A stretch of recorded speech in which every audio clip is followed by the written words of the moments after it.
আবারও বড়সড় দুর্ঘটনা বাসুদেবপুর চেন্নাই বিরিয়ানির সামনে 12 নম্বর জাতীয় সড়কে ফের মর্মান্তিক দুর্ঘটনা। প্রাণ গেল প্রবীণ সাইকেল আরোহীর। শামশেরগঞ্জে আবারও রক্তাক্ত হলো জাতীয় সড়ক। শুক্রবার সকালে 12 নম্বর জাতীয় সড়কের বাসুদেবপুরে চেন্নাই বিরিয়ানির সামনে ঘটে ভয়াবহ দুর্ঘটনা। মৃত ব্যক্তির নাম লাটাবর শেখ, বয়স 75। স্থানীয় সূত্রে খবর, লাটাবর শেখ সাইকেল নিয়ে রাস্তা পারাপার করার সময় একটি তেলবাহী ট্যাঙ্কার সজোরে ধাক্কা মারে তাকে। ধাক্কা লাগার সঙ্গে সঙ্গে রাস্তায় ছিটকে পড়ে ঘটনাস্থলেই মৃত্যু হয় ওই প্রবীণের। দুর্ঘটনার খবর পেয়ে তড়িঘড়ি ঘটনাস্থলে ছুটে আসেন শামশেরগঞ্জের ট্রাফিক ওসি প্রণব কুমার রায়। তিনি দ্রুত পরিস্থিতি নিয়ন্ত্রণে নিয়ে যান, চলাচল স্বাভাবিক করেন। মৃতদেহ ময়নাতদন্তের জন্য পাঠানো হয়েছে। উল্লেখ্য, গত কয়েক মাস ধরে শামশেরগঞ্জের 12 নম্বর জাতীয় সড়কে একের পর এক দুর্ঘটনার ঘটনা ঘটছে। প্রায় প্রতিদিন কোনো না কোনো প্রাণ যাচ্ছে এই রাস্তায়। ফলে স্বাভাবিকভাবেই ক্ষোভ বাড়ছে স্থানীয় মানুষের মধ্যে।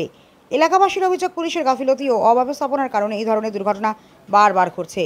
স্থানীয়রা জানিয়েছেন, জাতীয় সড়কের এই ব্যস্ত এলাকায় সিগন্যাল, স্পিড ব্রেকার কিংবা পর্যাপ্ত পুলিশের নজরদারি নেই বললেই চলে। এর জেরেই বড় গাড়িগুলি অতিরিক্ত গতিতে চলাচল করে এবং সাধারণ মানুষ দুর্ঘটনার শিকার হন।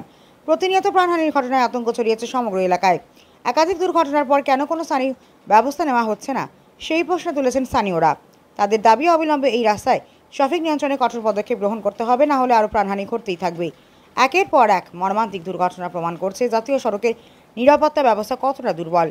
এবার প্রশ্ন উঠছে, এই মৃত্যু মিছিল আটকাতে প্রশাসন কতটা সক্রিয় হবে।